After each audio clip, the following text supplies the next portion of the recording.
Alhamdulillah, nahmaduhu wa nasta'inuhu wa nastaghfiruh wa na'udzu billahi min shururi anfusina wa min sayyiati a'malina. Man yahdihillahu fala mudilla lahu wa man yudlil fala hadiya lahu. Asyhadu an la ilaha illallah wahdahu la syarika lahu wa asyhadu anna Muhammadan 'abduhu wa rasuluh. Ya ayyuhalladzina amanu taqullaha haqqa tuqatih wa la tamutunna illa wa antum muslimun. Ya ayyuhan nasu taqu rabbakum alladzi khalaqakum min nafsin wahidah wa khalaqa minha zawjaha wa batha minhuma rijalan katsiran wa nisaa. Wattaqullaha alladzi tasaaluna bihi wal arham inna Allaha kana 'alaykum raqiba. Ya ayyuhalladzina amanu taqullaha wa qulu qawlan sadida yuslih lakum a'malakum wa yaghfir lakum dhunubakum wa man yuti'illaha wa rasulahu faqad faza fawzan 'azima. Amma ba'd, fa inna asdaqal hadithi kitabullah wa khairal hadi hadi Muhammadin sallallahu alaihi wasallam wa syarrul umuri muhdatsatuha wa kullu muhdatsatin bid'ah wa kullu bid'atin dhalalah wa kullu dhalalatin fin-nar. Ayyuhal ikhwah rahimani Allah wa iyyakum, pada kesempatan kita kali ini kita hendak membahas tentang ruh as-shaum wal ma'ani dan makna-makna yang terkandung di dalam as-shaum, yang dimana kita mungkin tidak istiqsa, tidak seluruhnya membahas tentang al-ahkam al-zahirah. Kita tidak membahas tentang ahkam-ahkam zahir, namun nanti mungkin apabila ada di dalam sesi tanya jawab pertanyaan diperkenankan, karena mungkin kita sudah banyak membahas tentang ahkam, hukum-hukum yang terkait dengan zahir, mulai dari al-mubtilat, misalnya hal-hal yang membatalkan shaum dan seterusnya. Tapi kali ini kita ingin membangkitkan ruh wal ma'ani, ruh dan makna yang terkandung di dalam as-shaum. Karena syariat ini memiliki tujuan-tujuan, maqasid, dan tujuan-tujuan itu diantaranya adalah tujuan dalam rangka meningkatkan ruh al-ubudiyah. Oleh karenanya Allah Jalla wa Ala firmankan terkait dengan ibadah shaum ini, la'allakum tattaqun. Bahkan semua ibadah bermuara pada la'allakum tattaqun.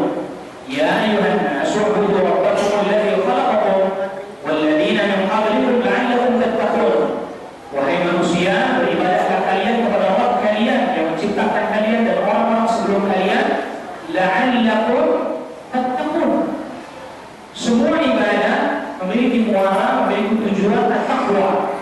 Sebagaimana juga shaum juga memiliki muara dan tujuan at-taqwa, menuju kepada ketakwaan. Ya ayyuhalladzina amanu kutiba 'alaikumus shiyam kama kutiba 'alal ladzina min qablikum la'allakum tattaqun. Agar bertakwa, meningkatkan ruh ubudiyah, penghambaan kepada Allah Jalla wa Ala, beribadah kepada Allah Rabbul Alamin semakin meningkat ketakwaannya, meningkat kualitas ibadahnya dan seterusnya. Oleh karena itu kita sama-sama ketahui, meskipun di masa yang sulit seperti ini, jadi beribadah di masa seperti sekarang ini adalah sangat sulit. Kita tidak pungkiri. Kenapa sulit? Karena sedikit sekali orang yang mau beribadah kepada Allah Rabbul Alamin. Sedikit sekali orang yang mau memperhatikan ketaatan yang dia lakukan kepada Allah Rabbul Alamin. Bahkan banyak menjadi kemaksiatan di kanan kiri kita, banyak kemaksiatan, sehingga sulit sekali kita untuk beribadah kepada Allah Rabbul Alamin. Maka pada hari ini maksiat yang menawarkan kita, bukan kita yang mendatangi maksiat, tapi maksiat yang datang menawarkan, mengiming-imingi kepada kita. Ya Rabbi Allah sallallahu alaihi wasallam. Maka Rasulullah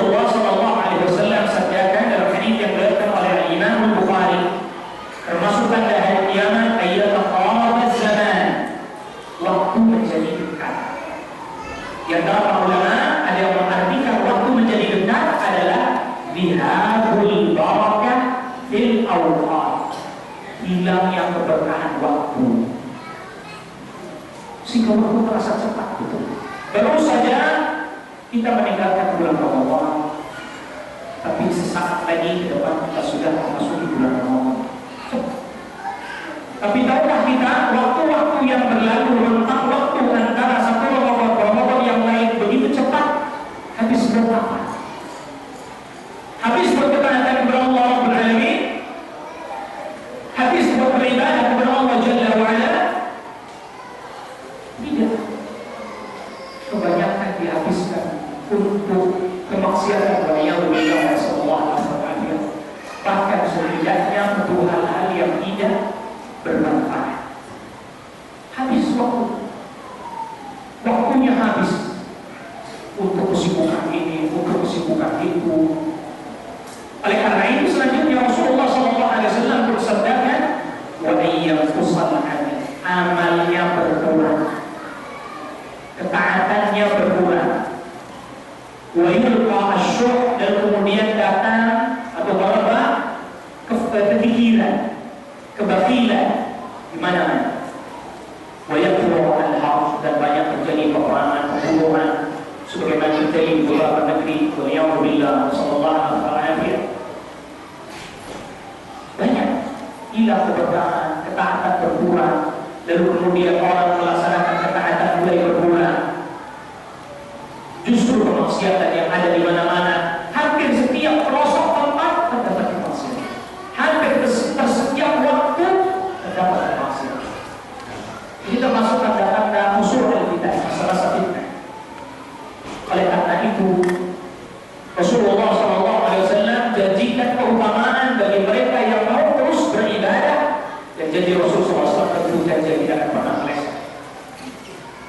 Rasulullah SAW sabdakan, al-ibadatu fil harj, beribadah di masa-masa sulit, di masa-masa fitnah, itu termasuk peperangan, perselisihan dan seterusnya. Di masa kita sekarang, walaupun alhamdulillah kita masih diberikan keamanan negeri kita, tidak ada peperangan, tapi masa-masa fitnah, al-ibadatu fil harj kahijratin ilayya, beribadah di masa-masa fitnah, di masa-masa peperangan, kesulitan, memiliki keutamaan seperti hijrah menuju kepadaku, seperti para sahabat dahulu hijrah bersama menuju kepada Nabi SAW ke Madinah. Ini keutamaan yang begitu besar. Beribadah di masa-masa sulit itu memiliki keutamaan seperti hijrah menuju kepada Nabi SAW. Ini akan yang begitu besar.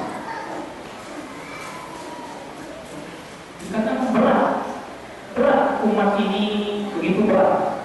Walaupun, tapi kedatupun berat termasuk memiliki banyak keutamaan. Walaupun badannya kecil-kecil begini, kecil-kecil, puntat. Ya kalau kita lihat umat terdahulu kecil-kecil gitu, berapa paling tinggi, berapa 2 meter paling tinggi. Umat terdahulu seperti Adam alaihissalam 10 diraan, 60 hasbah, 30 meter. Ibrahim alaihissalam 40 diraan, 40 hasbah, 20 meter. Usianya cukup panjang. Adam alaihissalam 1000 tahun. Kita udah kecil, badannya umurnya pendek.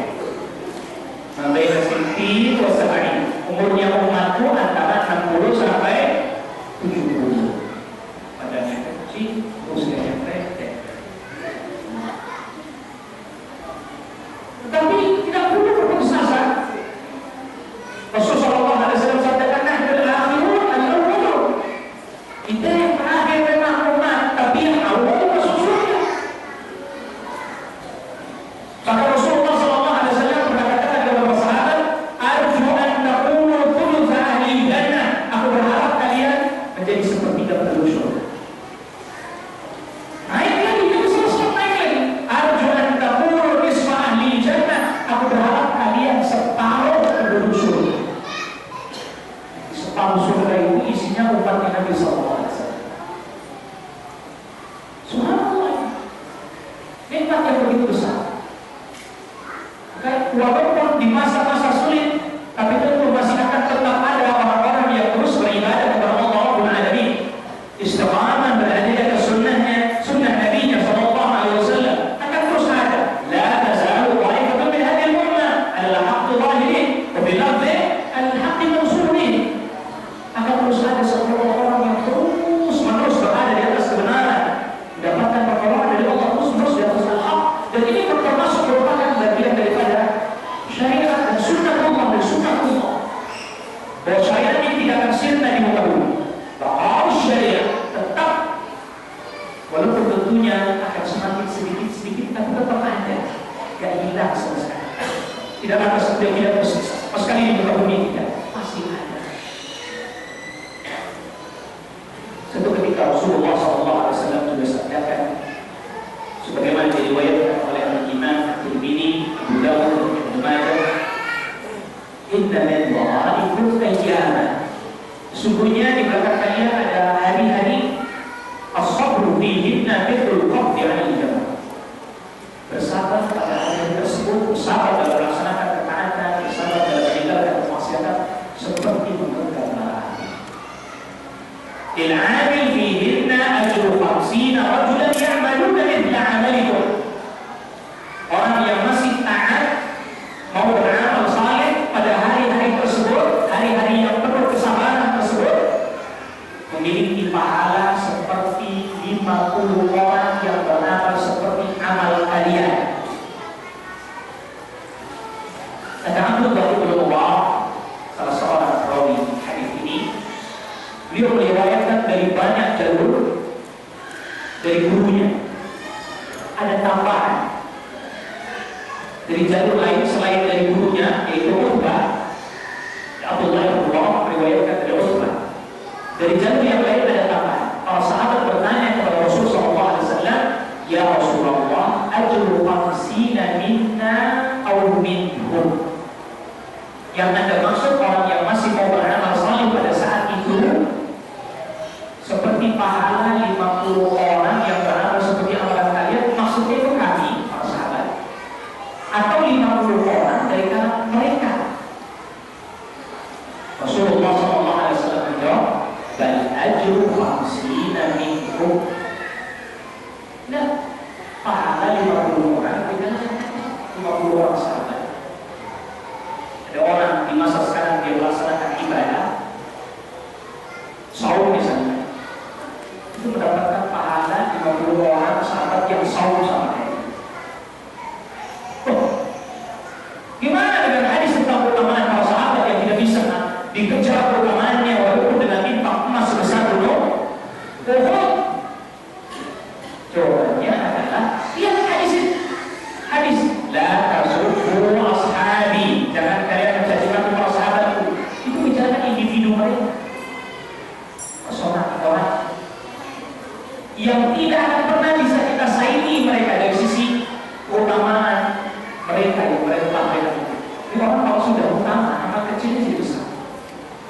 Orang kalau sudah utama, amalannya kecil jadi besar. Makanya Rasulullah SAW kemudian sebutkan, kalau seandainya salah seorang di antara kalian,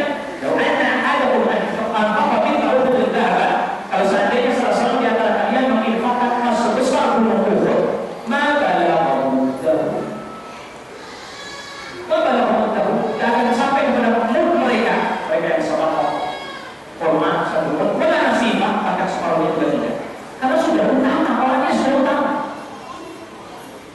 sehingga amalan kecil sekalipun menjadi utama, menjadi besar, karena keutamaan mereka. Satu beriman, berislam, mereka mendahului kita dari segi mana dari keislaman, tentu itu jelas. Kita mengapain keutamaannya? Tetapi rahmatihi jalla wa ala, termasuk rahmatnya Allah Rabbul Alamin, kita hari ini. Lalu kemudian yang separuhnya lagi, Allah kuasa. Kalau lagi musim pompa sakit, taburkan yang separuhnya. Lalu tatkala dia berjumpa dengan Allah Rabbul Alamin, kenapa kau melakukan hal ini? Itu dia tidak tahu betul mati dibakar itu umumnya haram, dia belum tahu, tidak tahu. Maka tidak bisa dijadikan dalil kalau begitu boleh orang kaum muslimin mati yang dibakar, tidak boleh, tetap dikubur, bukan dibakar.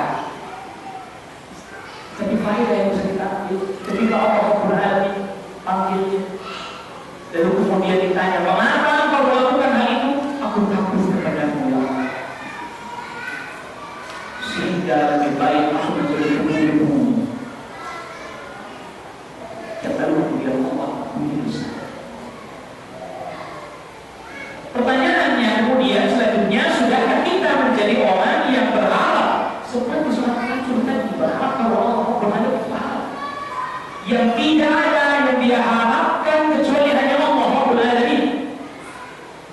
Sudahkah kita seperti orang ini yang begitu sangat takut kepada Allah Jalla wa'ala sehingga ia pun lebih memilih lebih baik tubuhnya menjadi debu-debu yang berterbangan diterbangkan oleh angin sekalipun daripada dia harus berdiri di hadapan Allah Jalla wa'ala. Umar bin Khattab radhiyallahu anhu, khalifah yang tidak pernah orang mengatakan kecuali bahwa Umar adalah khalifah yang sangat berhasil ketika memimpin Islam dan kaum muslimin. Negeri-negeri besar banyak ditaklukkan, Syam, Persia. Bahkan Al-Imam Al-Hafidh Ibnu Katsir menyebutkan di dalam Al-Bidayah wa Nihayah, menyebutkan biografinya sahabat Umar Ibnu Khattab radhiyallahu anhu, orang yang tidak pernah didapati bersenda gurau. Pernah Umar Ibnu Khattab bersenda gurau, tidak pernah. Serius setiap saat. Sehingga pernah satu ketika kalau lintas dan bertanya kepada Rasulullah SAW, suara mereka tinggi, keras, datang Umar Ibnu Khattab radhiyallahu anhu. Tidak. Rasulullah SAW tanya, kenapa kalian diam? Ada Umar wahai Rasul.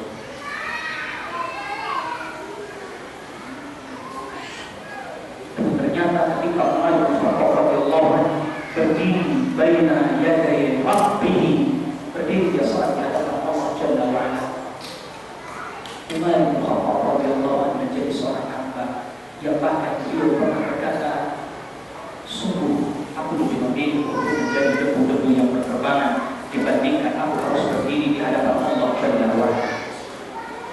Begitu takutnya kepada Allah Rabbul Alamin. Sehingga para ulama yang menulis biografi Umar bin Khattab radhiyallahu anhu, termasuk Al-Imam Al-Hafidh Ibnu Katsir, menyebutkan lahu khaqqani aswadan. Beliau memiliki dua garis hitam di pipinya karena banyaknya menangis di hadapan Allah Jalla wa'ala. Yang para wanita saja melihat Umar dan langsung terdiam, takut. Tapi ternyata dia adalah hamba yang begitu takut kepada Allah Jalla wa'ala. Dan ternyata ada satu hal lagi yang menarik dari sahabat Umar bin Khattab radhiyallahu anhu, yang ternyata Imam Al-Hafidh berkata sebutkan, Umar bin Khattab radhiyallahu anhu punya cincin. Apa kiranya yang tertulis di cincinnya sahabat Umar bin Khattab radhiyallahu anhu? Yang tertulis di cincinnya Umar bin Khattab radhiyallahu anhu, kafa bil mauti wa'iwan laka ya Umar. Cukup kematian menjadi penasehat bagi Umar.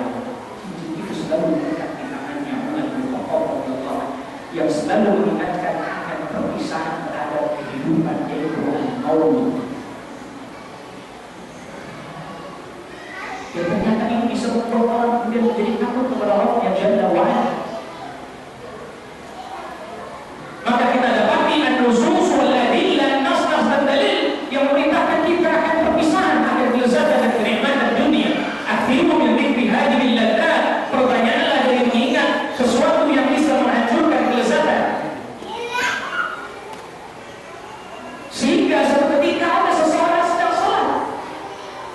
Diriwayatkan oleh Imam Ahmad, dan Rasulullah SAW berpesan kepadanya, "Idza qumta fi salatik," kalau engkau mengerjakan salat, "Fashalli shalatan muwaddi'," maka salatlah seperti orang yang hendak berpisah. Kalau kita melihat ada orang beberapa saat lagi dieksekusi, lalu kemudian dia salat, lihat bagaimana salat. Lihat bagaimana salat. Niscaya dia akan lakukan salat yang terbaik yang pernah ia bisa lakukan untuk orang yang Jalla wa'ala. Dia tidak akan sia-siakan setiap waktu, setiap menit, setiap detik yang ada di dalam salatnya, kecuali dia gunakan untuk bermunajat kepada Allah Jalla wa'ala. Dia akan betul-betul memohon kepada Allah, akan betul-betul ketika membaca ayat per ayat, bahkan zikir yang dia baca di dalam salat, dia akan betul-betul dia baca. Bahkan bisa jadi dia pun akan meneteskan air mata karena dia melaksanakan salat muslim. Salatnya engkau seperti salat orang yang tidak berdosa. Maka nasihat yang begitu dahsyat yang Rasulullah SAW juga sabdakan kepada para sahabat dalam hadis Irbad bin Sariyah radhiyallahu anhu. Lihat bahwa Allah mau'izatan balighah. Rasulullah SAW memberikan nasihat yang sangat bagus. Maka nasihat itu menyebabkan dharafat minhal uyun, mata pun bercucuran air mata. Wajilat minhal qulub, hati pun bergetar. Apa penyebabnya? Nasihat apa yang disampaikan oleh Rasulullah SAW? Nasihat seperti apa yang disampaikan oleh Nabi SAW sehingga para sahabat mata mereka kemudian berlinaran air mata, hati mereka kemudian bergetar? Ternyata para sahabat menggunakan dan memperutamakan nasihat beliau ka'annaha mau'izatun muwaddi'in. Seakan-akan itu adalah nasihat orang yang tidak berdosa. Tatkala kita mengetahui misalnya ada orang yang kita kasihi, orang yang kita sayangi, kita mengetahui begitu dekat kehidupannya atau dekat sekali dia menghadapi masa-masa hidupnya atau dekat sekali kematiannya, dan kita tidak akan pernah bisa berjumpa lagi dengannya, bisa tidak akan ada satu waktu yang luang kecuali kita ingin habiskan bersamanya. Nasihat yang bagus yang Rasulullah SAW sampaikan yang para sahabat sebutkan ka'annaha mau'izatun muwaddi', itu seperti nasihat orang yang hendak berpisah. Itu membuat para sahabat konsentrasi mendengarkan setiap kalimat, setiap kata, bahkan setiap huruf yang keluar dari lisan Rasulullah SAW. Mereka dengarkan dengan sungguh-sungguh sehingga kemudian di antara mereka ada yang meneteskan air mata, di antara mereka ada yang takut bergetar hatinya karena nasihat Rasulullah SAW. Bahkan di dalam Hajjatul Wada, ketika khutbah pada Hajjatul Wada, Rasulullah SAW memulai agar para sahabat mau betul-betul memperhatikan, menyimak setiap apa yang beliau SAW sampaikan. Tidak ada sedikit pun satu kalimat, kata atau huruf yang terlewat dari perhatian mereka. Rasulullah SAW memulai khutbahnya, la'alli la'alqakum ba'da yawmi hadha. Bisa jadi aku tidak berjumpa lagi dengan kalian setelah hari ini. Bisa jadi aku tidak lagi bertemu dengan kalian setelah hari ini. Para sahabat kemudian mendengarkan apa yang Rasulullah SAW nasihatkan dan wasiatkan kepada saya.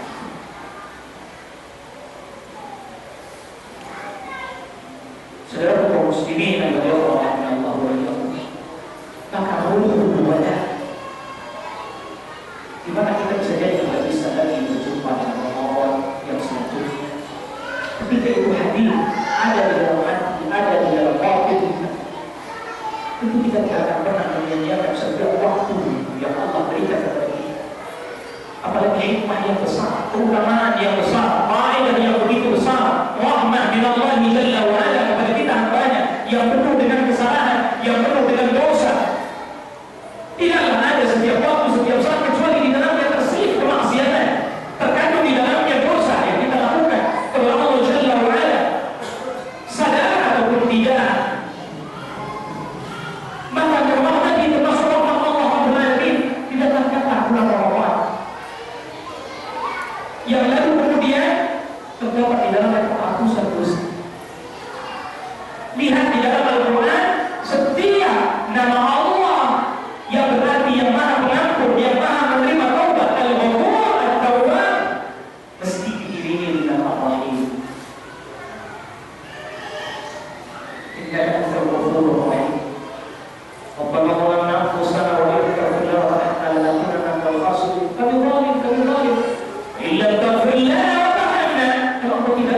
ampuni kami dan bawakan kami diiringi Tuhan. Maka Ramadan adalah merupakan rahmat dari Allah Rabbul Alamin, anugerah, hadiah, pemberian dari Allah Rabbul Alamin yang diberikan kepada kita, hamba-Nya yang mau mengambil setiap peluang dan kesempatan yang ada di dalam. Tidak lagi Ramadan kita seperti Ramadan anak-anak yang serba terpaksa, serba berat. Baiklah kita berdoa, baiklah ya. Kalau engkau tak bisa menghadirkan di dalam hatimu bahwa kaulah yang melihat Allah, hadirkan dalam hatimu bahwa kau yang dilihat dan diawasi oleh Allah. Dan kalau Allah mengawasi kita, iya, tapi menghadirkan di dalam hati sudah atau belum? Kalau semua kita ditanya, pasti kita berkata, ya Allah mengawasi kita, sudah hadir atau belum dalam hati kita? Pengawasan Allah Jalla wa'ala itu sudah hadir belum dalam hati kita? Tingkat yang kedua ini seperti orang yang suruh minum obat, dia tidak tahu maknanya, dia tahu ritmenya, dipaksa minum obat, ditungguin sampai ditungguin dengan orang itu. Minum obat. Kalau nggak minum obat, dia minum. Tapi nggak tahu hikmah, nggak ada yang ngawasin, nggak minum. Telepon, udah minum obat belum? Belum minum. Itu tingkat yang kedua. Betul rasa. Rasanya itu masih harus dipaksa. Tidak apa-apa kalau tidak bisa pada tingkatan yang pertama, yang kedua paksa dulu. Semua memang harus dipaksa dulu. Kok kita juga waktu belajar berpuasa juga dipaksa. Tapi masa iya sampai sekarang dewasa masih dipaksa juga? Dulu waktu berpuasa dahulu latihannya, ya tentu hanya sekedar lapar, haus saja sudah. Lapar haus sudah. Masa puasa juga masih sama kayak dulu waktu anak-anak. Kemudian selalu susah. Tapi dulu belum ada isinya. Apa? Oh masih kayak dulu, masih sama puasa anak dulu. Tentu semestinya semakin meningkat, semakin meningkat, semakin meningkat, semakin berbeda. Tentu akan makin beda semestinya, idealnya seperti itu. Akan makin berbeda, terus meningkat, terus meningkat. Karena itu tadi, maka ketika ilmu bertambah, semestinya ketika ilmu bertambah, ada menuntut ilmu, mestinya kemudian pun akan semakin terasa bagaimana ibadah itu menjadi semakin nikmat terus meningkat. Bukan justru malah makin berat. Baru selesai Ramadan, di Ramadan lagi. Agak bisa sarapan lagi. Rasulullah berkata, ya nggak bisa makan lagi siang-siang.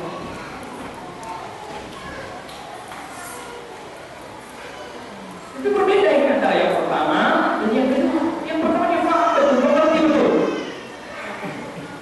Bahkan setiap yang melaksanakan ketaatan berusaha dihadirkan ruh al-wada'i, perpisahan kok bisa jadi saya tak tertolong, bisa jadi saya tidak berjumpa lagi, bisa jadi saya tidak diberikan kesempatan untuk bertemu lagi.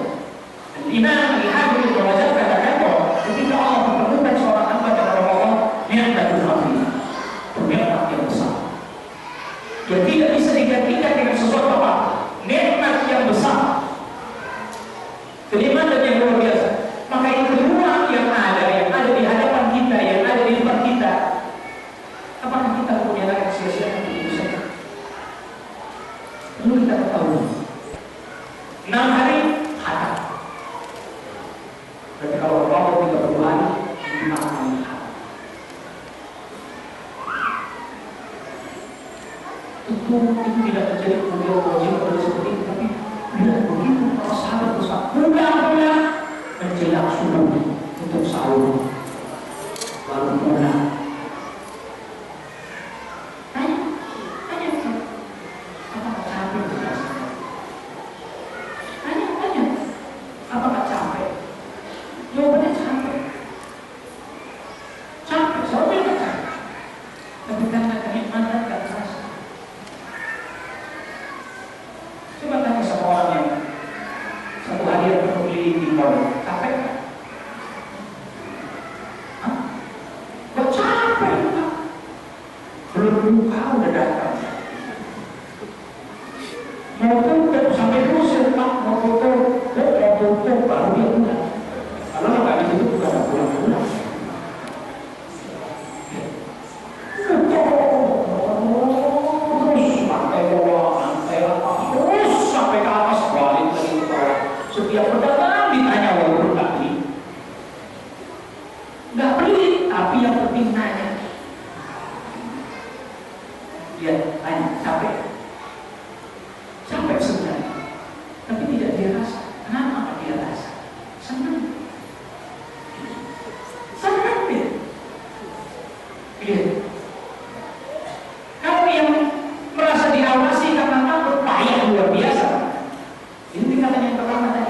Saya tidak yang bawah itu. Ya, maka kita mulai dari yang capek dulu, dipaksa dulu memang, dipaksa dulu. Sampai dulu imam lama, dibaca apa aja sudah selesai. Memang mesti dipaksa, memang mesti dipaksa karena itu kan belum ada, senang itu belum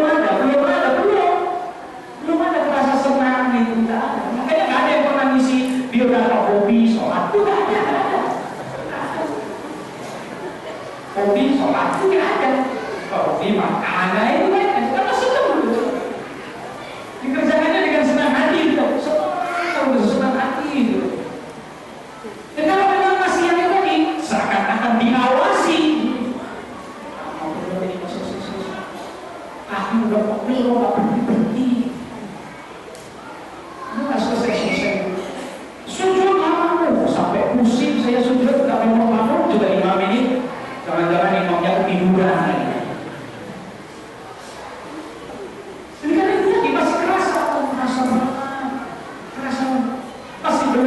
Mendapatkan kenikmatan yang beda mungkin. Makanya biasanya syariat ini adalah sesuatu yang menarik. Kita nggak perhatikan. Makanya ada salat berjamaah, ada salat yang tidak disyariatkan berjamaah. Apa maksudnya? Ini maksudnya adalah supaya kita pun ketika sendiri berlatih, berbiasa. Kalau berjamaah mungkin dia terlihat ditambah. Salat ini latih supaya yang lebih lama dan juga supaya asing ittaqillah haitsuma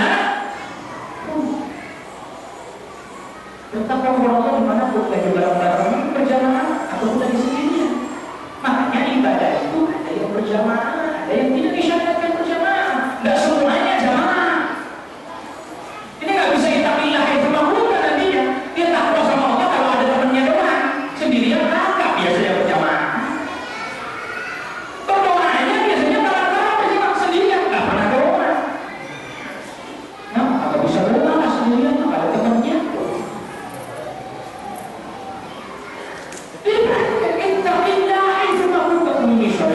Allah lebih tahu tentunya mana yang masalah buat kita, bukan kita yang lebih tahu mana yang masalah buat kita. Makanya ibadahnya ada yang dianjurkan berjamaah, ada yang sendirian. Melatih supaya dalam kesendirian pun taat kepada Allah, supaya dalam keadaan kesendirian pun masih takut kepada Allah, dalam kesendirian pun dia beribadah kepada Allah Rabbul Alamin. Begitu juga ketika bersama dengan Allah, dimanapun berada.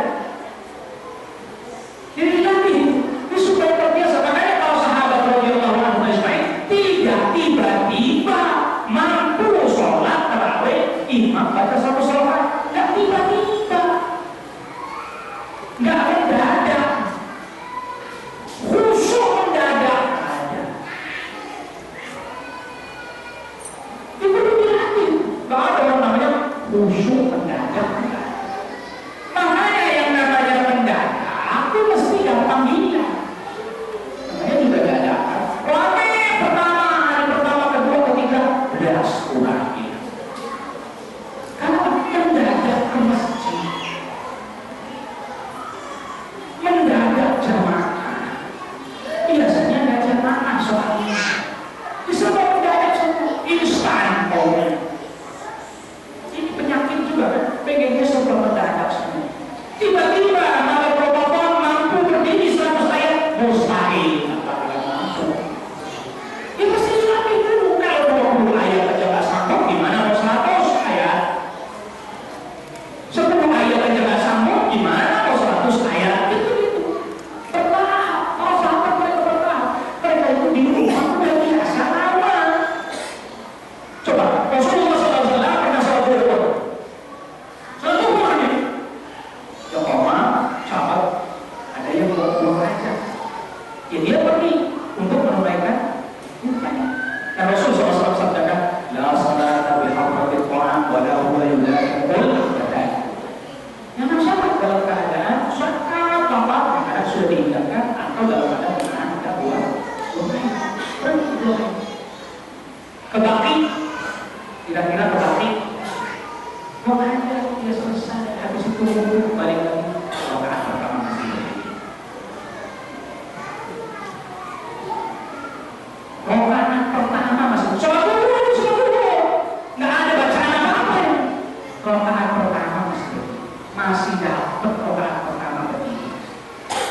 Balik lagi, masih apa?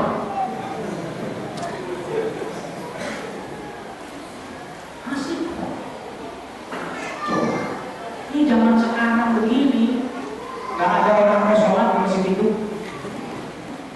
Nah, bila sholat imamnya dia mah ganti aja ganti imam.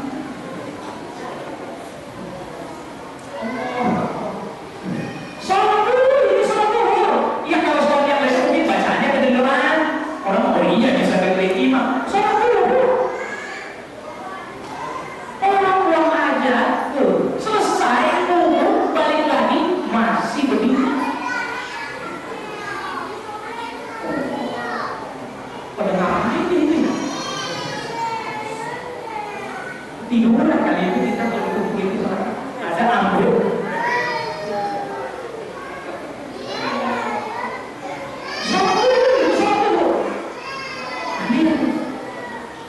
Bagaimana kemudian bisa akan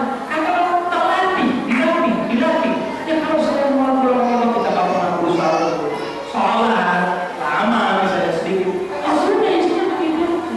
Berulang yang seperti itu lagi, berulang yang seperti itu lagi. Dari Ramadan ke Ramadan yang lainnya tetap kilat-kilat juga. Karena apa? Berdiri yang penting gerakan selesai, udah selesai.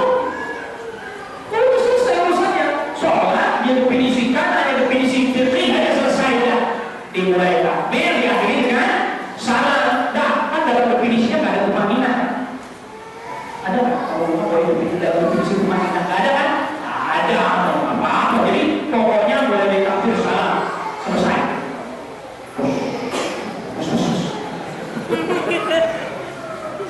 Beres. Kemana itu? 5 menit, 21, 15 menit. Allah, itu sujud nggak bakalan nempel, bener nggak nempel. Coba dia ditanya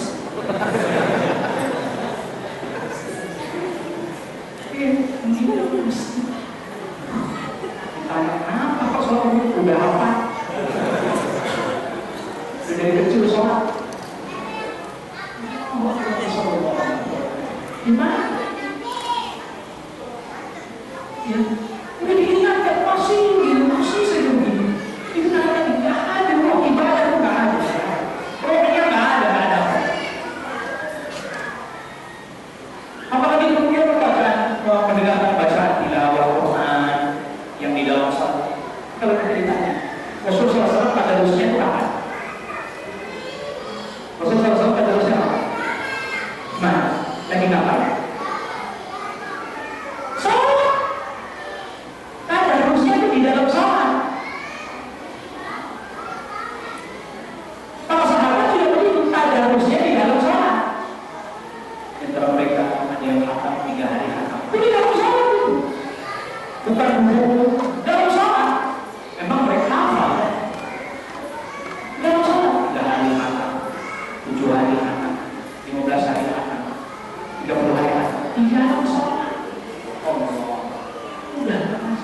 Jadi ibadah itu sudah menjadi seperti bagian dari kehidupan hidup Nabi. Kita jantung dalam mengalir itu sudah jadi bagian dari diri mereka para sahabat dari Allah. Makanya tadi bukan yang capek, cuma terasa, nggak terasa itu sampai itu payah, tidak terasa. Nah itulah maka Rasulullah SAW ketika beliau ditanya kenapa Anda masih sholat aja seperti Rasul padahal sudah diampuni dosa-dosanya. Apalagi aku dan syukur. Apa saya nggak boleh menjadi hamba yang bersyukur? Nggak terasa. Memang itu di dalam sholat baca Al-Quran terasa. Sehingga pertanyaannya, pernah nggak kita begitu ketika sendirian? Itu jadi pertanyaan. Berdoa pernah nggak seperti beritik kepada Allah sendirian? Ya Rasulullah SAW sabdanya tentang orang-orang yang mendapatkan naungan nanti pada hari kiamat, di antaranya adalah rajulun dzakara Allah khaliyan fa'adha 'ainah. Itu orang yang mengingat Allah dalam keadaan kesepiannya lalu kemudian kedua matanya pun beriman.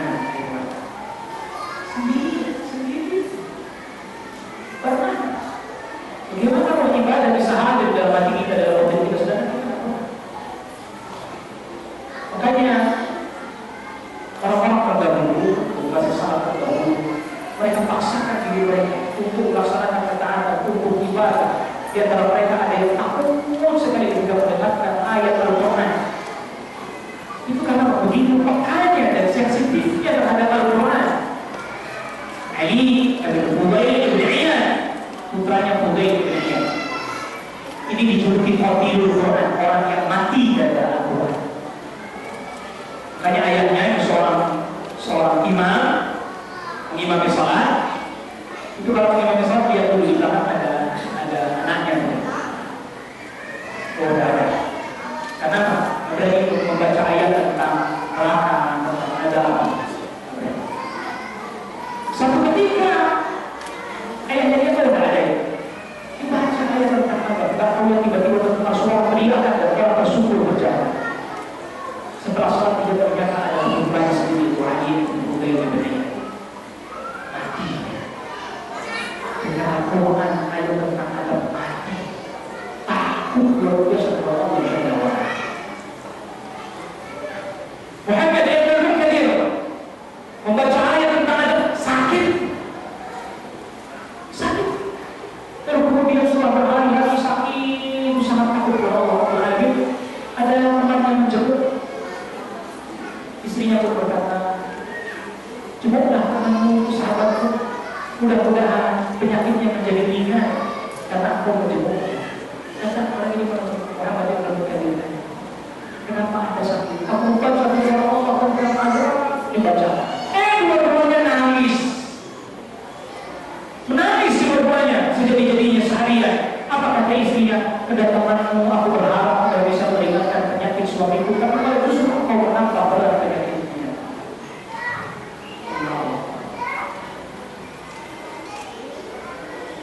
Begitu juga kita yang mengaku mencintai Rasulullah SAW.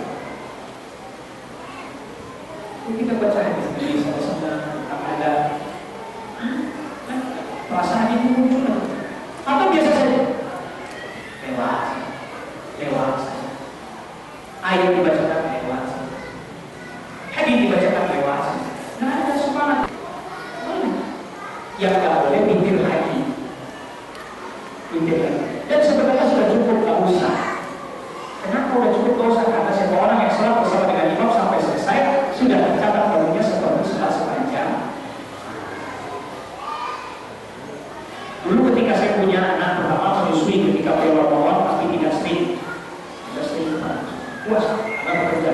Dan setelah itu saya tidak tahu dan baiknya sedang apakah harus bersalah atau apakah sekarang saya harus menjawab soal tersebut. Sebagian para ulama mengatakan bahwa wanita yang hamil atau menyusui fidyah. Wallahu ta'ala. Dan ini wallahu ta'ala yang sesuai dengan tujuan persyaratan. Kenapa? Wanita yang hamil Ramadan bisa puasa, menyusui 2 tahun bisa puasa. Habis menyusui hamil. Kalau nggak begitu nanti nggak puasa, iya kan? Mau potong nggak puasa, habis menyusui hamil lagi, nanti menyusui lagi hamil lagi. Kalau bisa gantian sih gantian, apa bisa gantian?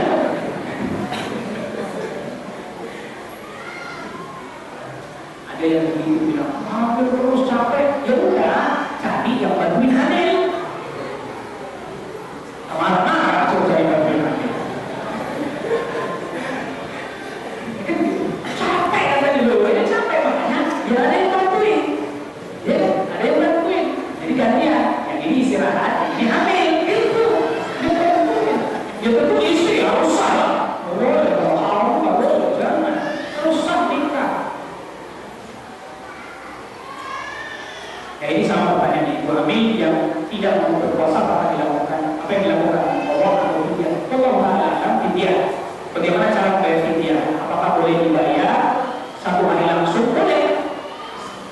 Ya. Kalau dalam bentuk makanan pokok, mentah boleh. Kalau masih juga 1,5 kilogram beras. Kalau mau dilebihkan atau kemudian dimasak, diberikan lauknya, maka itu lebih utama. Di keluarganya setiap bulan Ramadan dibiasakan sholat tarawih berjamaah di rumah karena dimasukkan di rumah tidak tertib. Yang jadi pertanyaan, apabila mau sholat dengan duduk karena sakit tidak mampu, apakah mampu sholat dengan duduk atau berdiri? Allah Taala alam. Para ulama tetap jadi perselisihan dalam ini, tapi Allah Taala alam ya dia duduk, makmumnya duduk. Tetap jadi perselisihan dalam ulama ini. Apakah chatting ini ya mengurangi